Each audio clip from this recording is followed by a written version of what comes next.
여러분 반갑습니다.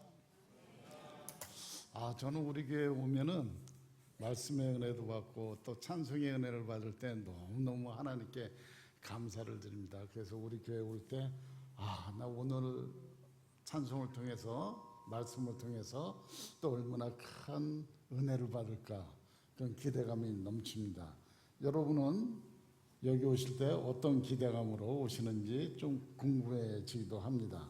지난 일주일 동안 서로 각자의 처소에서 열심을 다해 일하시다가 또 매일 드리는 각자의 말씀 묵상과 기도와 찬송으로 살아가다가 이 주일 예배에 함께 예배 드릴 때 우리에게 특별한 그 무엇이 있습니다. 지친 영혼이 위로를 받고 또한 주일 예배 통해서 회복을 받고 또 몸이 아프신 분들은 치유를 받고 우리의 영혼이 살아 움직이는 생명력을 갖는 귀한 주일 예배가 되기를 주의 이름으로 축원합니다. 그런데 주일 예배를 올 때 기대감이 크면 클수록 은혜도 많이 받더라고요. 주일 예배 나오는데 답답한 마음, 그것을 하나님한테 해결받고 싶은 마음이 크면 아주 은혜를 받는데 또 주일 예배 가야 되나? 아까 우리 목사님 말씀하신 것처럼 서로 축복을 하는 데다 그냥 하라니까 하는 그러면 조금 은혜가 좀 덜한 것 같습니다. 물론 이 모든 것이 주님께서 우리에게 풍성한 은혜를 주셔서 다 기쁨이 넘쳐나게 해주시는 거는 마찬가지일 것입니다. 하여튼 제가 또 더 갖는 기쁨 중에 하나가 요즘 제가 새롭게 느끼는 건데 주일 예배를 오면 우리 교회 성도님들의 모습이 변하는 건 여러분 안 보이십니까? 얼굴에 행복감이 넘치는 사람의 성도의 수가 날마다 증가를 해요. 그리고 그 기쁨의 깊이가 점점 더 커지는 것을 저는 느끼게 됩니다. 그게 그 기쁨 가운데 저도 포함되어 있다는 게 그것도 또 더 감사한 일이죠. 사실 오늘 저는 이 예배를 드리면서 오늘도 우리 예배를 드릴 때 행복한 모습을 가진 성도들이 더 많이 생기기를 기대하면서 오늘 설교를 준비했습니다. 물론 이 자리에는 별 기대감 없이 참석하신 분들이 있어요. 어찌어찌 하다 보니 또 그냥 예배를 드리고 어찌어찌 하다 보니 습관적으로 나오기도 하고 근데 그런 분들도 염려하지 마십시오. 우리 하나님께서는 그런 분들도 우리 예배를 통해서 기대를 많이 갖고 나오신 분이나 그냥 참석하신 분이나 아니면 누구에 끌려 나왔든 동일하게 은혜를 주시고 축복을 주시고 또 사명감이 생겨나게 해 주실 걸 저는 믿습니다. 근데 질문 하나가 있어요. 그러면 주일 예배를 기대하면서 열심으로 나온 여러분들과 그렇지 않은 분들은 어떤 차이가 있을까요? 다 똑같을까요? 저는 조금은 다르다고 생각을 합니다. 왜 그러냐면 예수 그리스도의 심장을 가진 것이 틀려요. 예배를 기대하고 나온 사람들은 예수 그리스도의 심장을 가졌습니다. 오늘 본문 빌립보서 1장 8절을 제가 다시 읽겠습니다. 내가 예수 그리스도의 심장으로 너희 무리를 얼마나 사모하는지 하나님이 내 증인이라. 이 눈에 띄는 그 표현이 하나 있습니다. 예수 그리스도의 심장. 이 심장이라는 단어는 신약에서는 여기 딱 한 번밖에 안 나와요. 그런데 헬라어로 찾아보면은 스플랑크나라는 단어인데 사도 바울이 바울 서신에서 한 7번 정도를 이걸 사용했더라고요. 아주 깊은 마음 속에서 나오는 마음, 사랑, 주님의 은혜, 공감 이런 뜻으로 사용을 합니다. 그런데 여기서는 유일하게 이 신약 성경을 번역하신 분이 심장이라고 번역을 했습니다. 그래서 이 심장 그 뜻은 뭐 창자 뭐 이런 뜻인데 왜 이렇게 그 번역을 했을까? 제가 좀 생각을 해보니까 우리나라에도 애가 탄다는 말은 애 끊는다, 애가 끓다 뭐 이런 표현을 하는데 이게 비슷한 맥락입니다. 여기서 애라는 것은 창자를 말하잖아요. 근데 애 끓는다라고 말을 할 때는 그렇게 아주 좋은 감정을 표현할 때 쓰는 용어가 아니고 슬픈 탄식에 있을 때 애 끓는 마음으로, 애 끓는 애미의 심정으로 할 때 이렇게 쓰잖아요. 근데 사도 바울은 그런 감정은 아니었을 거예요. 그래서 우리 번역을 하신 분들이 성령의 감동을 받아서 예수 그리스도의 심장, 생명력이 담겨있는 심장으로 번역을 한 거 아닌가 하는 생각을 저는 했습니다. 사도 바울이 예수 그리스도의 심장이라고 표현한 것은 사도 바울이 빌립보 교회를 향한 마음이 내 안에 있는 예수 그리스도의 은혜, 예수 그리스도의 십자가의 그런 구원, 예수 그리스도의 사랑이 나로 하여금 너희를 깊이 사모게 한다는 뜻으로 사용을 하고 있습니다. 저는 이 설교를 준비하면서 저한테 스스로 질문을 하게 되더라고요. 나는 어떠지? 나도 사도 바울처럼 우리 동안교회 성도님, 동안교회 그를 위해서 정말로 그렇게 사모하고 있나? 여러분은 어떠세요? 예수 그리스도의 심장으로 성도 한 사람을 사모하고 우리 사랑하는 동안교회를 정말로 얼마나 깊이 생각하고 있는지 한번 돌이켜보면 참 좋을 것 같습니다. 근데 요즘은 깊이 생각하는 시대가 아닙니다. 단순하게 생각하는 시대거든요. 제일 단순하게 표현되는 게 뭐죠? 핸드폰, 좋아요. 하나 누르면 처음부터 끝까지 다 설명이 돼요. 웃는 이모티콘, 사랑해. 그거 하나면 딱 다 해요. 깊이 생각하지 않아요. 깊이 생각하지 않기 때문에 우리 교회를 생각할 여유도 없고 성도들의 한 사람 한 사람의 그런 어떤 심령을 생각할 것도 없고 그냥 좋아요 하나로만 표현되니까 그 안에는 기도도 없고 사랑도 없고 이렇게 단순하게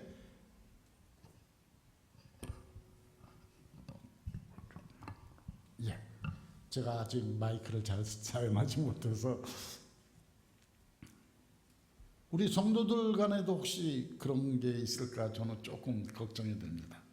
그저 성도들의 관계가 이모티콘 하나로 좋아요, 이모티콘 하나로 사랑합니다, 힘내세요. 그게 처음부터 끝까지 돼서는 저는 안 될 거라고 생각을 합니다. 사모한다는 감정으로 우리가 우리 교회를 사랑하는 마음이 정말로 깊어져야지 그것이 예수 그리스도의 심장을 가진 사람들의 그런 마음입니다. 그러면 어느 정도 생각을 해야 되느냐라고 하면 오늘 사도 바울은 사모한다는 표현을 썼습니다. 너희 무리를 얼마나 사모하는지 첫사랑할 때의 그 기분이 나타나는 것처럼 우리가 정말 우리 교회를 사랑하고 있는지. 근데 사도 바울이 이런 사랑의 표현을 빌립보 교회에다 했는데 사도 바울이 지금 어떤 상태에서 이 교회를 생각하고 있는지 저는 조금은 확실히 사도 바울은 나의 신앙의 깊이가 차원이 틀리구나라는 걸 생각을 했어요. 사도 바울이 지금 감옥에 있는 상황입니다. 이 감옥에 있을 때 심정을 제가 좀 알았으면 참 좋았을 텐데 아직 제가 감방을 갔다 오지 못해서 그 심정을 잘 모릅니다. 그래서 제가 통계를 한번 찾아왔어요. 감방에 있는 사람들은 어떨까? 보니까 다 복수심에 불타 있대요. 나는 잘못한 게 없는데 이 세상이 잘못할까 해서 내가 이 자리에 들어온 거지 내가 무슨 이렇게 이 깜빵에 올 만한 거냐. 불만도 많고 복수심도 많고 그리고 활동이 제한당합니다. 그래갖고 그 감옥의 뜰 안에 잠깐 나갔다 오는 게 하루 일과이죠. 그러니까 스트레스도 굉장히 많고, 특히 여성 수감자들의 경우는 미래에 대한 불안감, 어떻게 살아야 될지 불안과 공포, 우울감, 이런 것들이 많아지게 되고 결국 무기력감에 빠져서 살아가게 됩니다. 그럼에도 사도 바울은 우리와는 달랐어요. 사도 바울의 관심은 자신에 대한 염려가 아니라 빌립보 교회와 성도들을 생각하는 것뿐이었습니다. 사도 바울은 내가 예수 그리스도의 심장으로 너희를 사모한다고 말을 하고 있습니다. 사모한다고 표현한 것은 인간의 애틋한 그런 사랑이 아니에요. 사람의 감정을 뛰어넘는 것입니다. 이것은 주 안에서의 사랑을 말하는 것이고, 복음 사역을 위한 동역자로서의 깊은 책임감이 담긴 그런 고백이었습니다. 그렇다면 주일 예배를 기대하는 사람들은 사랑에 또한 성장을 위해서 기도하는 사람이 되어야 됩니다. 예수 그리스도의 심장을 가진 사람들이 교회와 성도를 사랑을 하는데 이것이 사랑으로 연결되어야 된다고 우리 사도 바울은 말을 하고 계십니다. 빌립보서 1장 9절에 첫째가 나오는 게 내가 기도하노라. 사모하는 마음이랑 기도하는 마음은 조금 다르죠. 사모하는 게 발전해서 이제 기도를 하게 되는데, 이 사모하는 마음이 감정으로 끝나는 것이 아니라 그 사모함이 간절한 기도로 이어졌다는 것입니다. 막연한 기도가 아니었어요. 명확한 방향성이 정해져 있고 목적이 있는 기도였는데, 그것은 바로 성장하는 사랑을 위해서 기도를 했어요. 우리 동안교회를 위해서 기도할 때 우리 성도들의 사랑하는 마음이 점점 더 깊게 해 주십시오라고 기도했다는 것입니다. 그런데 우리가 사랑하면 고린도전서 13장 사랑장이잖아요. 제가 교회 다니면서 끊이지 않고 듣는 거예요. 이 사랑이라는 게 그걸로 너무너무 제 마음을 표현하고 있는 것 같아서 제가 근데 왜 사도 바울은 이 사랑이란 주제를 갖고 고린도 13장을 왜 썼을까 하는 궁금증이 생기더라고요. 이 당시에 고린도 지역이 어떤 지역이냐면 상업적으로 굉장히 번성한 지역입니다. 그리고 여러 문화가 공존하는 그런 다문화 지역이었고, 또 각종 이데올로기, 철학, 종교, 윤리 이런 것들이 막 섞여 있어서 서로 충돌하고 많은 그런 결과 이게 이거 같고 저게 저거 같고 도덕감이 많이 해이해졌던 그런 상태라고 합니다. 그리고 그거에 따라서 부도덕한 도덕감이 있으니까 성적으로도 가장 부도덕한 그런 수준에 있었던 지역이라고 합니다. 그래서 이 고린도 교회는 어떤 교회냐면 이 풍요로움과 타락의 한복판에 세워진 하나님의 거룩한 교회였어요. 사도 바울은 복음의 본질, 그리고 그리스도의 십자가와 사랑, 그리고 교회 공동체의 윤리를 고린도 사람들에게 바로 전하기를 원했던 거죠. 근데 세상과는 달리 그 고린도 지역에 고린도 교회가 세워졌는데 이게 세상과는 다른 거룩함을 가져야 되는데 고린도 교회에서 문제가 생기기 시작합니다. 어떤 문제입니까? 사람들이 갈라지기 시작해요. 바울파니 아볼로파니 막 갈라지기도 하고, 또 은사를 하나 가졌으면 이 어깨에 뽕이 들어간 사람처럼 교회에서 자랑을 하고 지식을 자랑하고 교만해지고, 그리고 교회 교인들 간에 법적으로 다툼도 일어났어요. 특별히 영적 은사를 사람들이 갖게 됐는데, 이 영적 은사는 개인을 위해서 하나님 주신 게 아니라 교회 공동체를 위해서 주셨는데, 개인을 위해서 자기의 과실을 자랑하는 그런 수단으로 사용됐다고 합니다. 사도 바울의 그 당시의 마음이 어땠을 것 같아요? 굉장히 부담감이, 이 영적인 부담감이 있었을 것 같습니다. 그래서 사도 바울은 그 해결책으로 어떤 것을 제시했냐면 바로 사랑으로 이 문제를 해결해야 된다고 그걸 제시한 게 고린도전서 제13장입니다. 우리 한번 제가 천천히 읽을 테니까 여러분, 나도 그 사랑의 사도 바울이 가진 그 사랑을 내가 실천하고 있는지 한번 냉정하게 한번 지금 생각해 보시길 바랍니다. 사랑은 오래 참고, 사랑은 온유하며, 시기하지 않으며, 사랑은 자랑하지 아니하며, 교만하지 아니하며, 무례히 행치 아니하고, 자기의 유익을 구하지 아니하며, 성내지 아니하며, 악한 것을 생각하지 아니하며, 불의를 기뻐하지 않고, 진리와 함께 기뻐하고, 모든 것을 참으며, 모든 것을 믿으며, 모든 것을 바라며, 모든 것을 견디느니라. 사랑은 언제까지나 떨어지지 아니하되 예언도 패하고 방언도 그치고 지식도 패하리라. 제가 중3 때부터 교회를 나갔는데 이 사랑장을 듣고 나서 제 마음이 얼마나 기뻤는지 몰라요. 교회 다니는, 저는 어렸을 때 잘 몰랐지만 교회 다니는 사람은 이렇게 변해야 되는구나.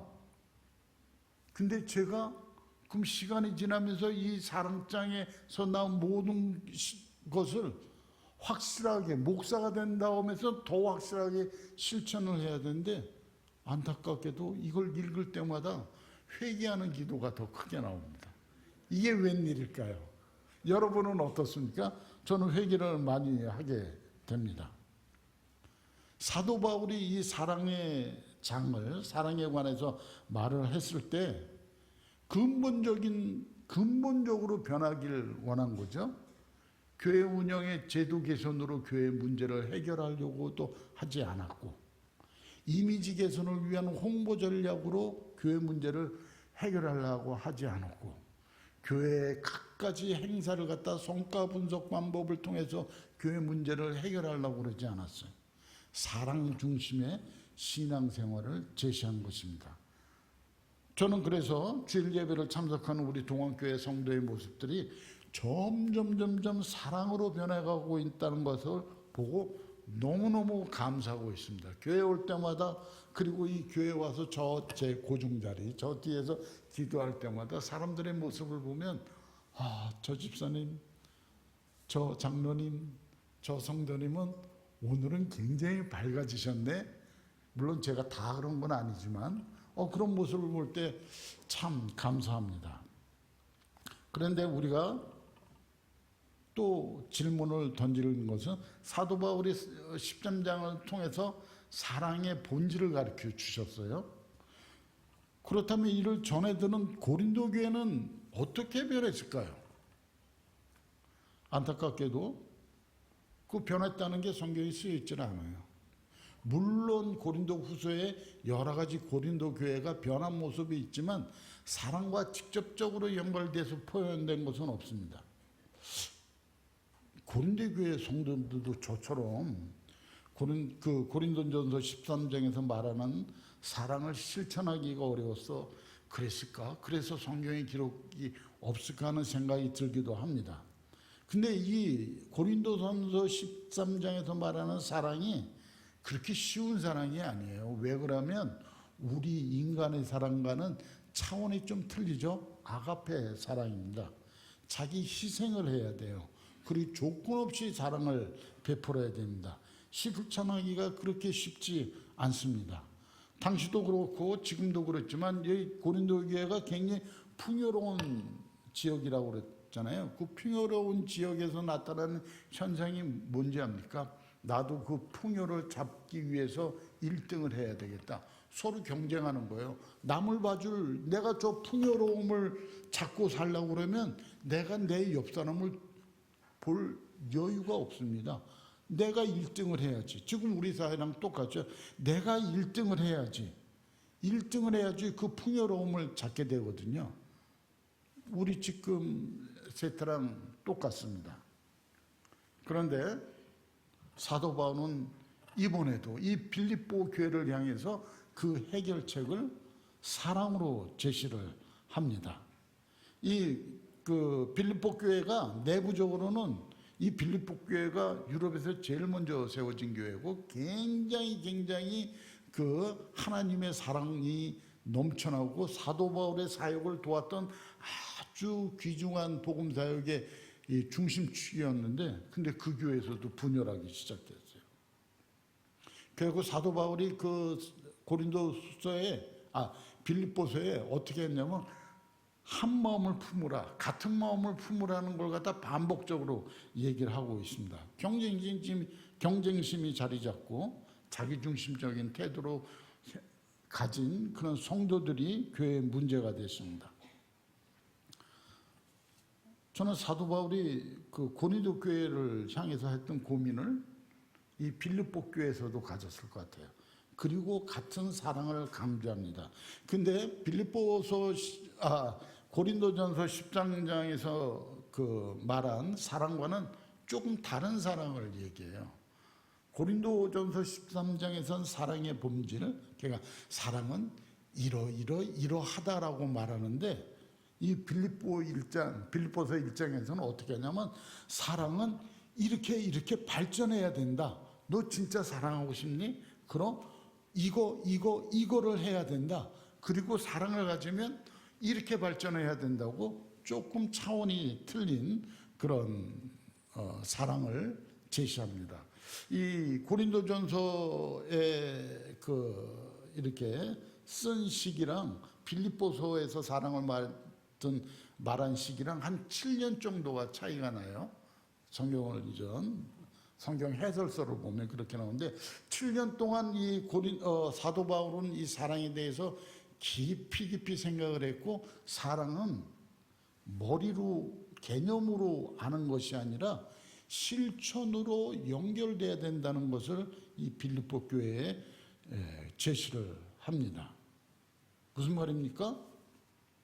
사랑은 이론적으로 머물러서는 안 된다는 얘기를 합니다. 바뀌어야 돼요. 어떻게 바뀌어야 되느냐를 제가 오늘 말을 하려고 하는데, 그 예수 그리스도의 기도를 하되 그 안에 사랑이 담겨 있어야 되고, 그 사랑은 지식과 총명으로 가득해야 되고, 또 사랑을 가지고 이 세상에 옳은 것과 악한 것을 분별할 수가 있어야 되고, 그 기도로 말미암아 그 사랑으로 말미암아 그럴 때 의의 열매가 맺힌다는 것을 말을 하고 있습니다. 여러분, 근데 사랑이 지식으로 그리고 총명으로 가득 차게 된다는 게 무슨 뜻입니까? 오늘 그 찬송의 가사에서 제가 새롭게 또 느낀 건데, 여기서 말하는 지식은 세상 지식이 아닙니다. 하나님을 아는 지식이에요. 단순한 그 성경에 관한 정보, 지식을 얻는 거에 그치는 것이 아니라 인격적으로 하나님을 만나는 것을 지식이라고 말하죠. 그러니까 여기서 말하는 건 하나님을 만나는 체험적인 지식을 말할 때, 그러니까 하나님을 만나지 않으면 이 사랑이 이론으로밖에 머물지 못하고 있습니다. 우리 돌이켜봅시다. 내가 지금 성경을 전 여기 있는 성도님들이 우리 목사님의 제시해 준 대로 매일 집에서 성경을 읽을 거라고 저는 100% 믿습니다. 안 믿는 분들도 오늘부터 읽으면 되고, 저도 날마다 이제 우리 가정 예배를 드리는데 얼마나 기쁜지 몰라요. 근데 단순한 지식을 얻기 위해서 성경을 읽는다, 그거 참 재미없습니다. 했던 얘기도 또 나오고 재미가 없는데, 근데 거기서 이 성경을 통해서 하나님이 나에게 지금 오늘 이 자리에서 무엇을 원하시는가를 생각하며 성경 읽는 게 굉장히 기쁩니다. 그리고 그 답변을 위해서는 우리가 묵상을 할 수밖에 없습니다. 묵상을 하면 성경 읽는 것이 매우 기쁩니다. 그러다가 우리가 힘들 때, 어려운 일을 겪을 때 질문이 달라져요. 그렇게 되면 왜 이런 일이 나한테 생겨가 아니라 이 일을 통해서 오늘 하나님은 나를 무엇을 가르치시려고 하는가 라는 것을 깨닫게 됩니다. 체험적 신앙을 하는 거죠. 제가 설교 말씀에는 준비를 하는데 제가 지난주에 하루 굉장히 하루 동안 이게 세상 말로 하면 마가 낀 날이 있었습니다. 아침에 저는 휠체어를, 전동 휠체어를 타고 가는데, 제가 우리 동네는 이 자전거길하고 인도랑 같이 있는데, 인도로 주로 다녀요. 자전거들이 하도 세게 다녀요. 근데 어느 자전거가 오더니 갑자기 저도 휠체어를 빨리 타고 있는데, 앞에 와서 그냥 확 브레이크를 잡는 거예요. 제가 80kg가 넘는 체중이라 휠체어를 타고 가면 빨리 달리고 있는데 갑자기 제가 서면 어떻게 되죠? 제가 앞으로 떨어져 내립니다. 떨어져 내릴 뻔했어요. 그 사람은 하고 내가는데 쓱 쳐다보더니 아무것도 아닌 줄 그냥 가더라고요. 이상하다 오늘. 또 지하철을 타러 갔어요. 지하철 엘리베이터 안에서 어느 분이 저한테 막 뭐라고 좀 나쁜 소리를 하더라고요. 한두 번 느낀 거는 아니지. 이렇게 바쁜 시간에 다녀갖고 이렇게 사람들을 어렵게 만드냐는 그런 말을 들어요. 그렇게 하고 또 나오는데 이번엔 또 엘리베이터가 고장이 났네요. 9시까지 출근해야 되는데. 휠체어 장애인이 엘리베이터가 고장나면 영등포 구청역에서 제가 내리는데 위로 올라올 방법이 없습니다. 딱 하나 있어요. 거기가 지하철을 갈아타는 곳인데도 위로 올라가는데 딱 하나가 있어갖고 굉장히 시간을 많이 잡아먹었습니다. 그래서 다시 영등포 시장역 가서 내려서 반대 방향으로 다시 타고 와갖고 내려야 되거든요. 덕분에 30분 늦었습니다. 들어오면서 제가 생각했어요. 오늘 참 제가 예수 한번 믿었으면 오늘 참 재수 더럽게 없는 날이네 이렇게 말을 했을 텐데, 제가 우리 옆자리에 앉은 직원한테도 내가 오늘 이렇게 했는데 내가 오늘 하나님을 새롭게 발견한 일이 생길 것 같다. 이게 그냥 제가 생각하는 거 아니에요. 습관을 통해서 묵상하니까 생기는 그런 질문입니다. 그런데 이런 질문을 할 줄 아는 사람이 예수 그리스도의 심장을 가진 사람들이 할 수 있는 거예요. 여러분, 우리 교회에 여러 가지 어려운 일을 당할 때 왜 우리 교회에서 이런 어려운 일이 생길까? 이거 이렇게 문제야? 이렇게 기도하는 것보다 우리 성도들, 우리 교회에 문제가 생길 때 하나님 우리한테 원하는 게 무엇입니까? 하고 기도하는 우리 모두가 되었으면 좋겠습니다. 그리고 사도 바울은 하나님을 더 깊이 알아가며 사랑으로 발전을 하기를 기도했는데 그 결과가 뭐냐면은 선한 것을 분별하게 하는 그런 기도가 되길 바랬습니다. 이 선한 것을 분별하다는 것은 옳고 나쁘고 법률적이고 형법적인 그런 걸 갖다 말하는 게 아니에요. 그리고 도덕적으로 착한 거를 말하는 것도 아닙니다. 어떤 것이냐면 하나님 앞에 바로 설 수 있는 그런 선택을 할 수 있는 사람이 돼야 된다는 거예요. 근데 우리가 교회 생활을 하면서 제일 화날 때 여러분 어떤 일이 벌어질 때 제일 화납니까? 교회도 안 나가는데 저 사람은 뭔데 저렇게 일이 잘 풀려? 그런 생각 안 들어요? 야, 교회 좀 나와야 저 풀리는 것도 없는데 저 사람 교회도 안 하고 안 나오고 사기만 치고 그 사기로 돈을 갖다 많이 벌고 해외도 갔다 오고 손에 목에 뭐 금덩어리 보석덩어리로 이렇게 치장을 하고. 근데 그런 거 걱정하지 마세요.